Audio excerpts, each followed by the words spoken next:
C'est parti, deuxième vidéo sur le mindset gagnant. Donc là, cette fois-ci, on va être dans des principes qui sont peut-être un petit peu moins concrets, un peu plus abstraits, un peu plus, comment dirais-je, pas philosophiques, mais vous m'avez compris, un petit peu plus profonds, d'accord? C'est des concepts qu'on entend un petit peu moins dans la vie de tous les jours, mais qui sont extrêmement importants pour devenir assistant, qui sont extrêmement importants pour avoir de la réussite dans le marketing de réseau. Et chacun d'entre eux m'a aidé, m'a accompagné, m'a permis d'avoir de la réussite. J'en ai listé une bonne quinzaine. Et au fur et à mesure, je vous mettrai même des, comment dirais-je, des schémas ou des outils pour illustrer chaque propos. D'accord? Je commence par la zone de confort. Je ne sais pas si vous avez déjà entendu parler de ce concept de zone de confort. Imaginez trois cercles. D'accord? Donc, je vous mets la diapo à l'image. Donc, vous avez le premier cercle, c'est la zone de confort. Ok? Vous en avez un deuxième. Et la zone qui se situe entre le premier et le deuxième cercle, c'est la zone d'inconfort. Faites un troisième cercle. La zone entre le deuxième et le troisième, c'est la zone de rupture. D'accord? Donc, ça, c'est vraiment hyper important de comprendre ces trois notions. La zone de confort, c'est la zone dans laquelle vous êtes confortable. Ce n'est pas une zone d'effort, c'est une zone où on se sent bien. C'est une zone où on ne transpire pas, où on est vraiment calme et posé. C'est comme si je faisais du développement musculaire, si je faisais des haltères, du développé couché. Je fais du développé couché, je mets 10 kilos dessus. Eh bien, je vais être dans ma zone de confort parce que je ne vais pas beaucoup forcer, d'accord? Je vais pousser de la fonte, mais pas beaucoup, quoi. 10 kilos, c'est rien. Donc, je serai dans ma zone de confort parce qu'il y a peu d'efforts et quand il y a peu d'efforts, il y a peu de croissance, d'accord? Il y a peu d'évolution, peu d'amélioration. No pain, no gain. C'est pareil à l'inverse. Dans votre zone de confort, vous n'évoluerez pas, mais vous ne ferez pas d'efforts, vous ne transpirerez pas. C'est une zone un peu mortifère, la zone de confort. C'est une zone où on n'évolue pas. Voilà. Ensuite, lorsqu'on sort de sa zone de confort, et qu'on se trouve dans la zone d'effort, dans la zone d'inconfort. Et c'est là que la magie opère. Ça, vous pouvez vraiment vous le noter. C'est dans la zone d'inconfort. C'est en dehors de la zone de confort que la magie opère. C'est là que l'évolution se crée. Mais c'est inconfortable. C'est réellement inconfortable. Si je mets 80 kg sur ma barre de développé couché, allez 70, eh bien, ça va être inconfortable pour moi de pousser un tel poids. D'accord? Ça va réellement être inconfortable pour moi. Mais ça va me faire avancer physiquement. D'accord? Dans mes performances, ça va me faire grandir parce que j'aurai forcé. OK? No pain, no gain. Mais attention à ne pas abuser de la zone d'inconfort parce qu'à un moment donné, il va y avoir la zone de rupture, la troisième zone. La zone de rupture, c'est quand vous allez tellement loin, tellement haut dans l'inconfort, dans la difficulté, que vous allez vous blesser. D'accord? Si je mets 150 kg sur ma barre de développé couché, je vais réussir à lever la barre, je vais réussir à descendre, mais quand je vais vouloir remonter, eh bien, je vais me briser les muscles. Ou alors la barre va venir écraser ma cage thoracique. La zone de rupture, c'est une zone de danger dans laquelle vous allez vous blesser psychologiquement. Par exemple, si vous y allez trop fort dans le marketing de réseau, que vous cramez tous vos contacts, qu'en plus de ça, vous allez vous endetter pour payer des tickets de train ou du gasoil pour aller faire des présentations à l'autre bout de la France, si énergétiquement vous donnez tout à tel point que vous allez ruiner vos amitiés et vos relations avec votre famille, vous voyez, si vous allez trop loin dans l'intensité que vous mettez dans du marketing de réseau, vous pouvez arriver dans la zone de rupture et au final être traumatisé, être blessé et être mort dans le game, être épuisé. L'épuisement est une conséquence de la zone de rupture. La bonne zone, c'est la zone d'inconfort. Pour la petite histoire, c'est quelque chose que j'ai vécu dans mon premier MLM, dans World Ventures. Je m'étais impliqué tellement fort que je me suis épuisé, traumatisé, détruit même un petit peu. Je me suis vraiment braqué avec le MLM et c'est pour ça d'ailleurs que j'ai fait une pause de 2 ans. Donc, sortez de votre zone de confort, mais ne rentrez pas dans la zone de rupture. Soyez toujours dans l'inconfort. Okay? Et quand ça commence à vous peser, que vous commencez à vous sentir fatigué, baissez l'intensité. Mais ne soyez jamais dans votre petit confort. Très important. Deuxième principe, soyez un éternel étudiant. Toujours dans l'optique d'apprendre des choses nouvelles, d'acquérir de nouvelles compétences, de développer vos compétences actuelles et de grandir. Soyez toujours dans l'optique de grandir. Vous vous rappelez la vidéo sur le cycle de germination qu'on a vu juste avant? Eh bien, soyez une graine qui évolue, qui passe les steps. D'accord? Un étudiant, c'est quelqu'un qui a une ouverture d'esprit qui permet à l'information de rentrer. Okay? Soyez toujours ouvert à la nouvelle connaissance. Allez chercher la nouvelle connaissance. Rappelez-vous de la théorie de Darwin, la théorie de l'évolution. Dans la nature, il y a deux choix, les amis. C'est soit on évolue, soit on disparaît. On évolue ou on meurt. D'accord? On avance ou on recule. C'est soit l'un, soit l'autre. Il n'y a pas de juste milieu. On ne peut pas se maintenir si on n'évolue pas. C'est une réalité. Donc, ayez conscience que vous devez toujours évoluer, vous devez toujours vous développer, vous devez toujours nourrir votre esprit et votre vie d'expériences nouvelles. Vivez des choses nouvelles tous les jours. C'est extrêmement important pour votre psychologie, pour votre état d'esprit et pour votre connaissance. D'accord? Vous devez être des éternels étudiants, des éternels aventuriers qui font des choses nouvelles et si possible en dehors de la zone de confort. Ensuite, la coachabilité. La coachabilité, c'est extrêmement important parce que c'est ça qui va déterminer votre ouverture d'esprit pour prendre l'information. D'accord? On est coachable envers un autre être humain ou envers une playlist de formation comme la mienne ou alors envers un livre ou alors on est coachable par rapport à une source d'information. C'est-à-dire la coachabilité, c'est qu'on est, comment dirais-je, enseignable. C'est que nous sommes aptes à recevoir de l'enseignement. Nous sommes aptes à être coachés. C'est ça la coachabilité. Soyez coachable. Trouvez-vous un mentor, trouvez-vous des sources d'apprentissage et d'évolution et ne partez pas en vous disant j'ai la science infuse. Vraiment, c'est impossible. Votre coachabilité, elle est le fruit de deux choses. Notez-le, c'est une des sources du succès, là, ce que je vais vous dire. Notez-le. C'est le facteur de deux choses, la coachabilité. Votre envie d'apprendre avec votre capacité à accepter le changement. Votre envie d'apprendre, votre volonté d'apprendre, votre motivation à apprendre et votre acceptation, votre niveau d'acceptation au changement.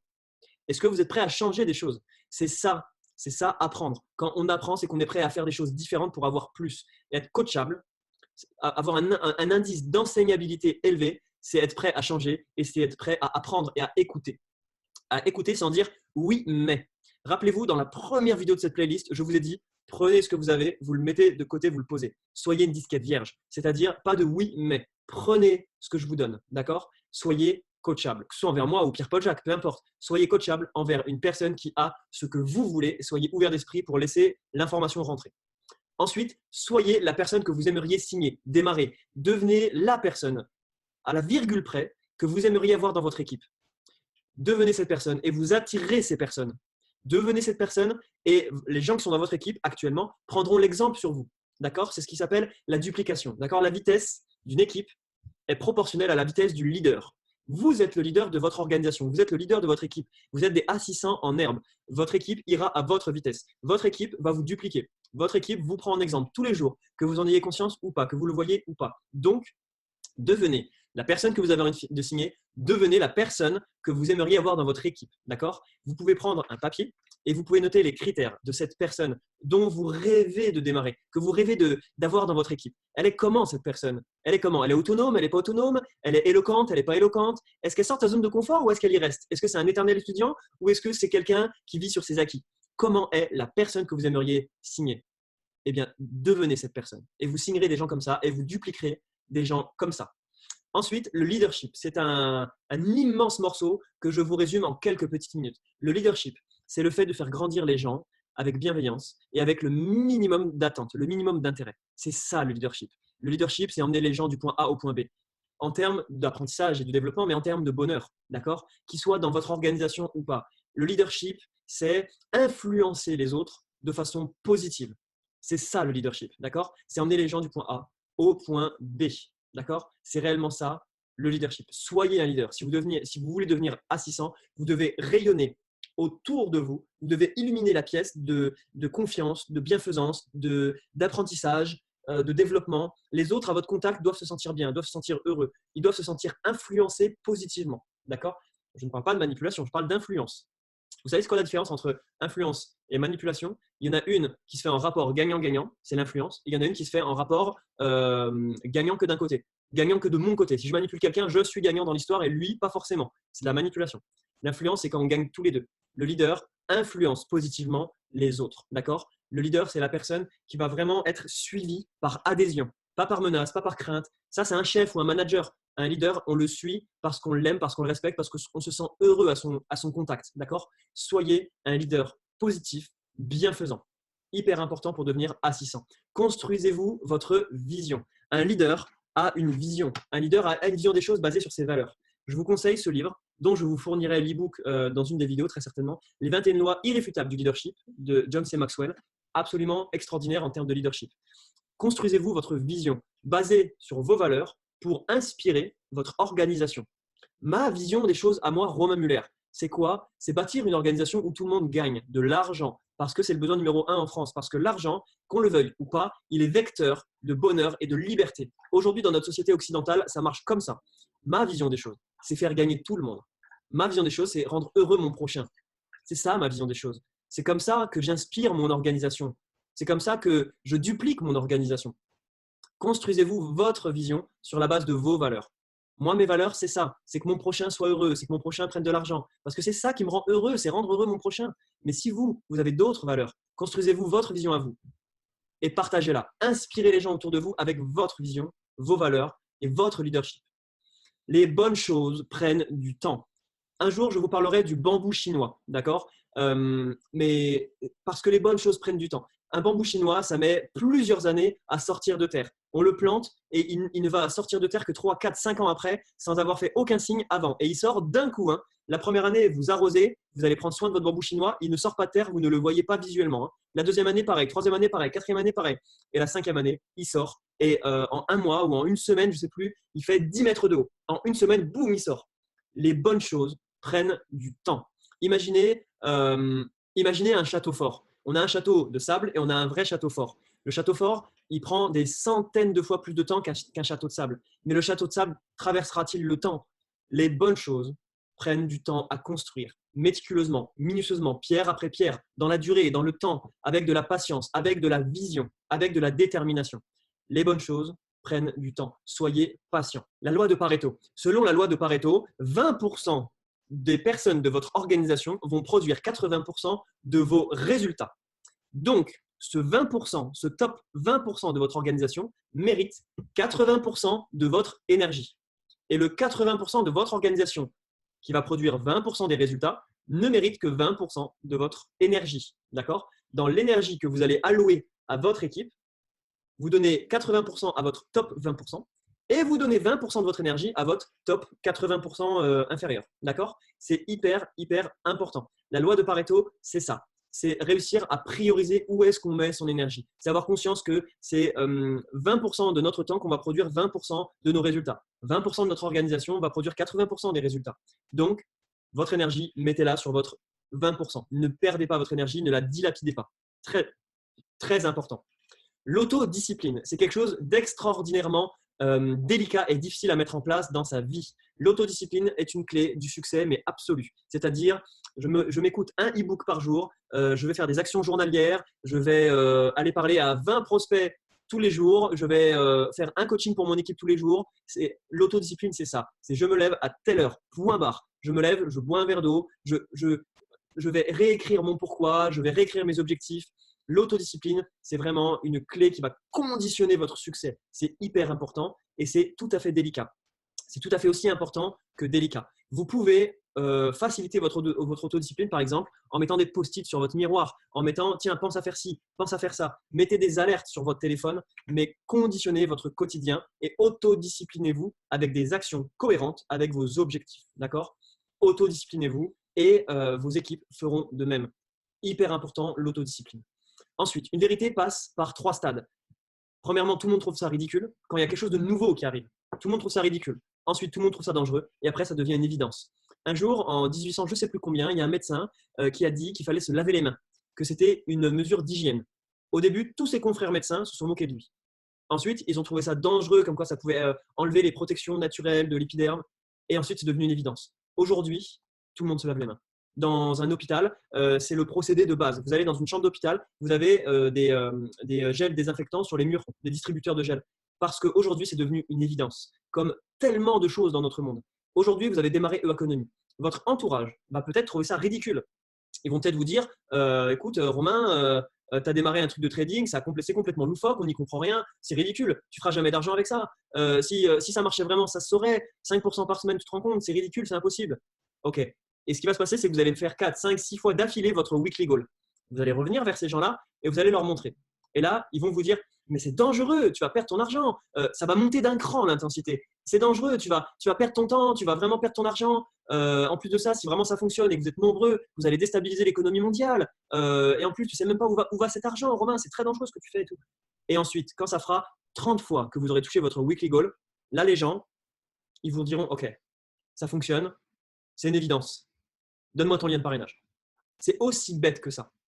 Une vérité passe par 3 stades. Une nouveauté passe par 3 stades. C'est ridicule, c'est dangereux, c'est une évidence. Et ça sera pareil pour e-économie. Dans votre entourage, croyez-moi. Dans le mien, c'est déjà fait. L'effet cumulé. Est-ce que je vous donne 100 000 € ou est-ce que je vous donne une pièce de 1 centime qui se multiplie par 2 pendant 30 jours d'affilée? La réalité, c'est que la pièce de centime, de 1 centime qui se multiplie par 2 pendant un mois, pendant 30 ou 31 jours, pèsera bien plus lourd que le 100 000 euros. Parce que ce qui paye, ce n'est pas le sprint, c'est le marathon. C'est la constance, d'accord? C'est très très bien d'y aller très fort pendant une semaine, mais si après vous ne faites plus rien, ça retombe, d'accord? Comme une pompe à eau avec un puits dans le désert du Kentucky. Vous allez devoir constamment mettre un coup de levier toutes les 10 secondes et au bout de 2-3 minutes, vous aurez de l'eau, d'accord? Mais si vous en mettez 20 d'un coup, l'eau, elle ne sort pas encore. Mais si vous attendez 10 minutes, bah, tout sera retombé. C'est pareil pour l'effet cumulé, d'accord? Vos efforts vont payer dans le long terme, dans la constance, mais en suivant une courbe exponentielle, d'accord? Au début, les résultats se font désirer, comme pour le bambou chinois. Et ensuite, la courbe elle est exponentielle. Et à un moment donné, vous n'allez pas comprendre ce qui va se passer. Vous visiez à 600 et vous êtes passé E3000. Vous n'allez pas comprendre l'explosivité de la constance de l'effet cumulé. Comme je vous ai dit dans l'agriculteur, les gens nous observent. Les graines qu'on plante, elles nous observent. Elles n'attendent qu'une chose, c'est de germer. D'accord? Et le truc c'est qu'elles germeront toutes en même temps. Quasiment. Ça va être hyper puissant. C'est l'effet cumulé. Si je cultive une graine, 2 graines, 5 graines, 6 graines, et qu'au final, j'ai des centaines de graines sur le feu, et que je continue tous les jours à faire mes actions, à faire mes publications, à faire mes stories, eh bien, l'effet cumulé va se mettre en place et c'est explosif sur la fin. La courbe est exponentielle. L'effet cumulé est incroyable. C'est un livre de Darren Hardy que je vous conseille absolument de lire. L'élastique, très important l'élastique. Allez chercher chez vous un élastique, alors pas un chouchou, hein, un élastique caoutchouc, là, vous savez, marron. Vous le mettez autour du poignet. À chaque fois que vous avez une pensée qui est négative, une pensée de peur, de stress, d'anxiété, ou une baisse de croyance, vous prenez l'élastique, vous tirez dessus, vous lâchez. Ça va vous faire mal, hein. Je vous préviens, moi j'ai fait ça pendant 2 ans avant de devenir quelqu'un de positif. Vous vous flagellez le poignet une fois, hein, et prenez pas un gros élastique, hein, un élastique fin. Le but, c'est pas de se faire mal ou pas trop. Mais en tout cas, à chaque fois que vous avez une pensée négative, boum, petit coup d'élastique. Dans votre cerveau, il va y avoir une association de fait. Vous allez associer les pensées négatives à la douleur. Le cerveau, le corps humain, l'humain, il est fait génétiquement pour rejeter la douleur. La douleur est une information qui dit au cerveau, dans l'inconscient, ceci est mauvais. La douleur égale mauvais, c'est pas bon. Donc, si vous faites une association entre la douleur et votre pensée négative, eh bien, votre cerveau inconsciemment rejettera les pensées négatives et pensera positivement. Prenez un élastique et faites-moi plaisir. Faites un petit selfie avec votre élastique, envoyez-le-moi, ça me fera très plaisir. C'est quelque chose qui m'a énormément aidé dans le début de mon marketing de réseau. C'est ce qui m'a permis d'aller chercher mes 10 000 premiers euros. C'est cet élastique, vraiment, très clairement. Ensuite, dites-vous bien une chose, c'est que les barrières, les seules barrières, elles sont dans votre tête. Les seules barrières aujourd'hui dans votre business, dans votre vie, dans tout ce que vous entreprenez, elles sont ici. Dites-vous bien que tout est possible. Tout est possible, tout est réalisable. Et même si vous ne connaissez pas encore le moyen, le chemin, si vous ne connaissez pas encore le comment je vais faire ceci ou cela, ne vous inquiétez pas, il existe. C'est juste que vous devez penser de la bonne façon pour que le chemin s'éclaire au fur et à mesure. Mais pour vous montrer ça, je vous propose un test. Ne trichez pas, n'allez pas voir sur Internet. Faites une pause même sur la vidéo. Je vous donne les consignes, après vous faites pause. Vous avez 9 points, d'accord? Vous avez 9 points et en 4 coups maximum, vous devez avoir relié les 9 points. Okay, donc, vous pouvez faire 4 traits, comme vous voulez. Par contre, vous ne pouvez pas lever votre stylo. D'accord? Vous devez faire, hop, donc là, je pose mon stylo. 1, 2, 3, 4. Et je relève mon stylo. Le stylo, entre les 4 traits, il ne s'est pas levé. Vous avez 4 traits pour pouvoir toucher tous les points sans lever le stylo. Et je vous donne la réponse ensuite. Alors, je ne sais pas si vous avez réussi, mais je vous montre la solution. La solution de la petite énigme, c'était ça. Alors, hop, je suis là, je suis là. Ok, donc le premier trait qu'il fallait faire, c'était celui-là. Voilà. Le deuxième, c'est celui-là. Le troisième, c'est celui-là. Et le dernier et quatrième, c'est celui-là. Si vous avez bien regardé, il n'était possible de toucher les 9 points avec 4 traits que seulement si je sors du cadre. Et je suis sûr qu'une majorité d'entre vous, comme moi en 2016, eh bien, je m'étais auto-mis la consigne que je ne pouvais pas sortir du cadre. Et donc, c'est impossible sans sortir du cadre. Mais je me l'étais auto-mis cette consigne. Je ne vous ai pas donné la consigne de rester dans le cadre. Vous avez fait le choix d'y rester. Vous comprenez que les barrières, ce sont vous qui vous les posez tout seul. D'accord? Donc, outrepasser ces barrières. Dites-vous que tout est possible, que les moyens, ils existent et que tout deviendra clair quand vous aurez la bonne façon de penser. D'accord? C'est vraiment hyper important. Donne un poisson à quelqu'un, tu le nourris une fois. Apprends-lui à pêcher, tu le nourris toute sa vie. C'est un proverbe amérindien et complètement vrai pour ce qui nous intéresse, nous, la duplication. Si vous avez quelqu'un qui vous demande quelque chose, ne lui donnez pas forcément la chose de suite. Apprenez-lui à aller chercher la chose. D'accord? Vraiment, hein, ne servez jamais du tout cuit dans l'assiette de vos distributeurs, de votre organisation. Ne faites jamais ça, d'accord? Mais par contre, enseignez aux gens, apprenez aux gens, saisissez la moindre opportunité d'apprendre pour apprendre quelque chose à votre organisation. Profitez qu'ils soient ouverts et coachables pour leur mettre de l'information, les faire grandir et leur faire passer des steps du cycle de germination.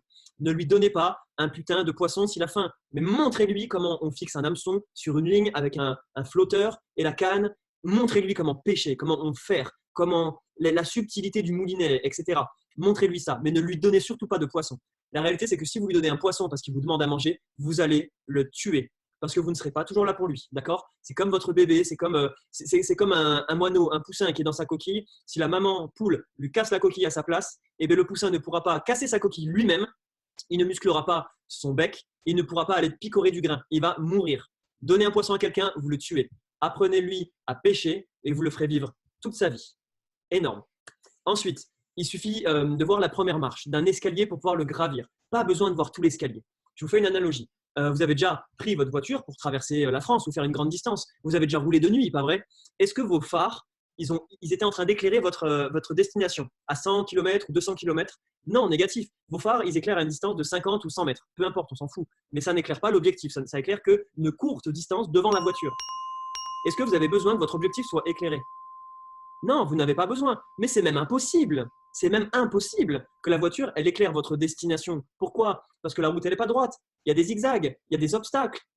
Moi, si j'allume mes phares, est-ce que je vais éclairer Paris? Je suis à Carcassonne actuellement. Non, parce que déjà, mes phares ne seront jamais assez puissants, parce qu'il y a 1 million de virages, il y a d'obstacles, il y a des arbres, il y a des bâtiments.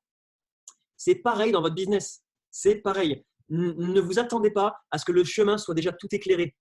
Le chemin, on s'en fiche. L'important, c'est votre véhicule et c'est votre détermination à parcourir du point A au point B. C'est ça qui est important. Si vous ne voyez pas tout le chemin, ce n'est pas grave. Et c'est même normal et on n'en a même pas besoin. Et c'est même impossible. C'est impossible de savoir, regardez, moi par exemple, j'ai envie d'être millionnaire. Eh bien, c'est impossible pour moi de connaître toutes les étapes qui vont me guider à cet objectif. Parce que dans ma vie, il va se passer telle chose ou telle chose. Dans 2 semaines, s'il faut, ma vie elle est différente. Dans 2 mois ou dans 2 ans. Je ne sais pas le chemin. Mais je sais que je veux le faire. Pourquoi je veux le faire et que je suis déterminé pour le faire. C'est ça qui est important. L'important, c'est que votre véhicule, vous avez fait les niveaux, c'est que votre véhicule, les roues soient bien gonflées, c'est que vous avez bu un bon petit café pour ne pas vous endormir au volant. Mais l'important, ce n'est pas de voir tout le chemin. D'accord? C'est d'avoir envie d'atteindre l'objectif. Ensuite, cours de lièvre et tu n'en attraperas aucun. Une chose à la fois. Vos ressources sont limitées. Vos ressources se traduisent par de l'argent, de l'énergie et du temps.